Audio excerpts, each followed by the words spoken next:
Assalamualaikum warahmatullahi wabarakatuh. Kita ketemu lagi dengan channel YouTube Pak Jimmy Matematika Ngawi. Belajar bersama dengan Pak Jimmy Matematika mudah dan menyenangkan. Bagaimana kabar anak-anak semuanya yang saat ini masih stay at home? Semoga tetap semangat belajar ya, jaga pola hidup bersih dan sehat.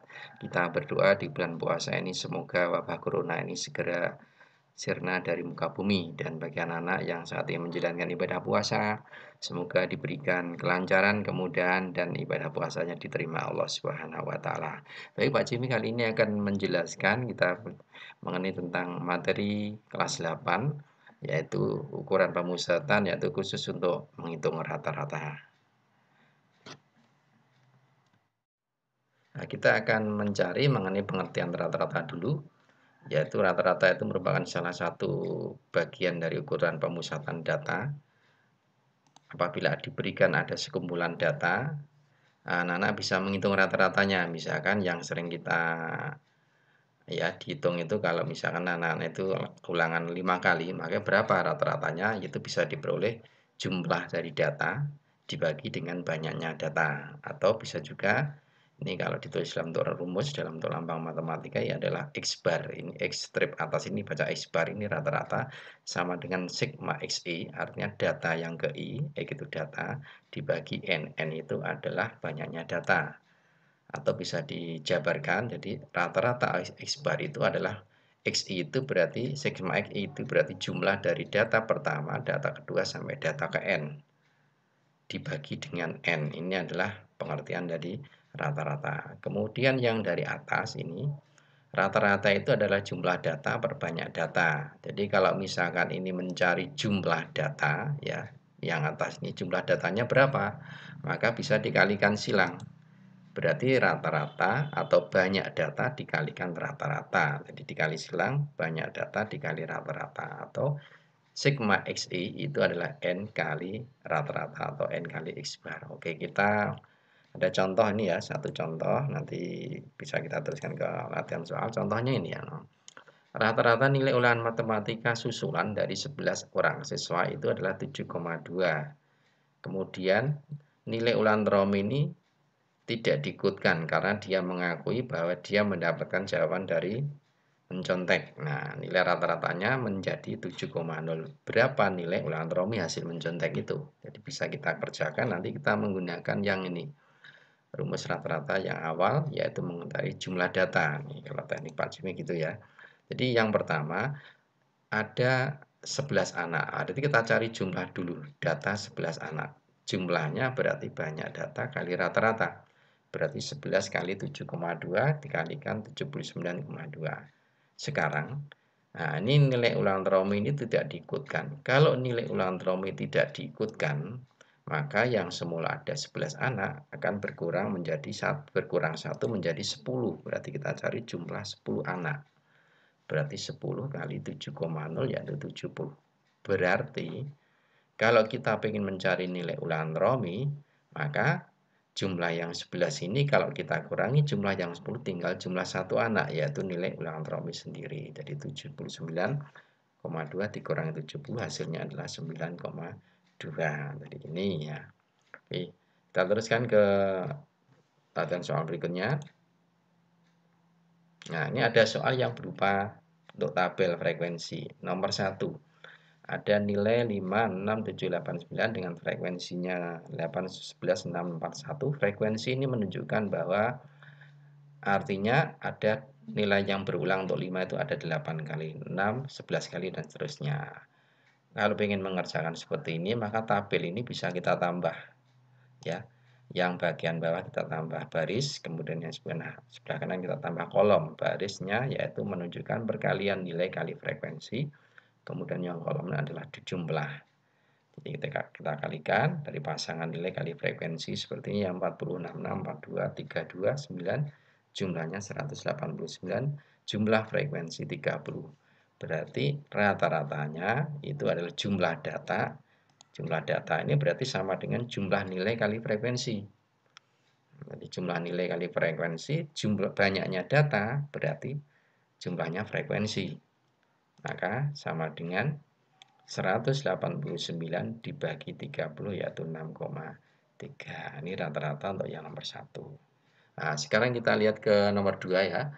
Nomor 2 adalah seperti nomor 1, cuma di nomor 2 ini ada bagian frekuensi yang 6 belum diketahui dalam bentuk P. Nah, caranya hampir sama dengan nomor 1.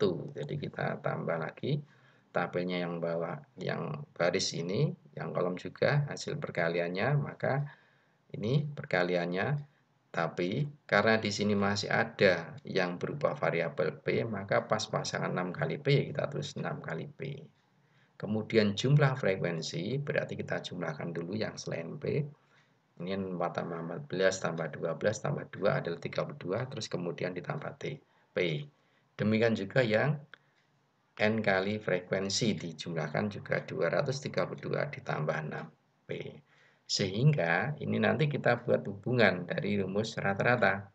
Karena rata-ratanya sudah diketahui 7, ya 7,0 atau 7, maka 7 itu sama dengan, nah, 232 plus 6P dibagi 32P. Tadi bentuk persamaan dalam bentuk pecahan.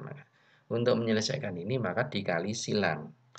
Nah, berarti kita kali silang 7 kali 32 ditambah P sama dengan 232 plus 6P. Ini 7-nya kalikan dulu ya ke dalam kurung distributif, maka 224 ditambah 7P sama dengan 232 plus 6P. Kita kumpulkan yang jenis 7P dikurangi 6P sama dengan 232 dikurangi 224. Hasilnya P sama dengan 8. Nah, ini mengenai untuk yang soal yang berkaitan dalam bentuk tabel. Kita teruskan ke materi berikutnya, yaitu rata-rata gabungan. Rata-rata gabungan, ini artinya gini ya anak-anak ya. Jadi ada dua kelompok, kelompok A sama B. Kelompok A itu punya rata-rata A, punya banyak anggota NA, punya kelompok B punya rata-ratanya D, rata-rata B dan banyak anggota itu NB. Kemudian kita gabung jadi satu. Nah, jadi kalau kita gabung jadi satu menjadi satu kelompok. Misalkan dalam satu kelas itu ada kelompok putra sama kelompok putri, digabung menjadi satu kelas. Nah, ini kita gabung. Kalau digabung berarti banyaknya anggota itu menjadi penjumlahan dari banyaknya anggota A sama B. Nah, bagaimana rumusnya? Maka rumusnya rata-rata ya berarti jumlah data. Artinya jumlah kelompok A ditambah jumlah kelompok B dibagi banyaknya data gabungan tadi NA tambah NB. Sehingga rumusnya bisa kita peroleh. Nah, jumlah kelompok A berarti banyak data kali rata-rata. NA tambah rata-rata A, B rata-rata A ditambah NB ditambah rata-rata B bagi NA tambah NB. Ya, ini adalah rata-rata gabungan rumusnya. Jadi anak-anak bisa dicatat ya rata-ratanya ini, di mana X bar A itu rata-rata kelompok A, NA banyak kelompok A, dan seterusnya.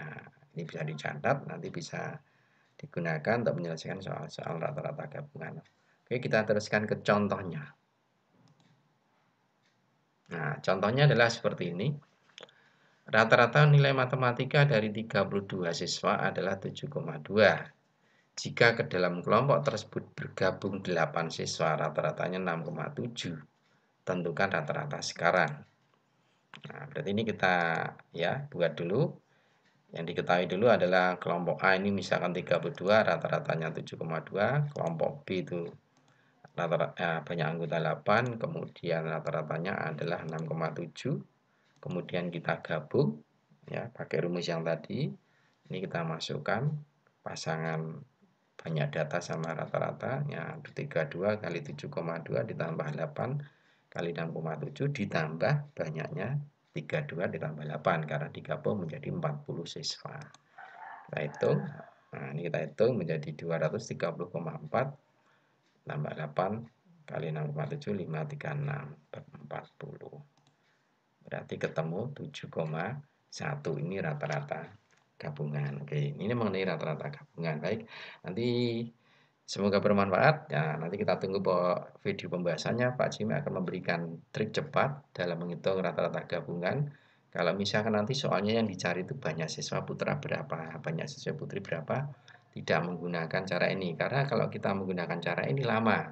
karena Nana harus menghitung ya, kemudian dikalikan silang dan sebagainya. Ada trik cepatnya di video pembahasan berikutnya. Semoga bermanfaat. Assalamualaikum warahmatullahi wabarakatuh.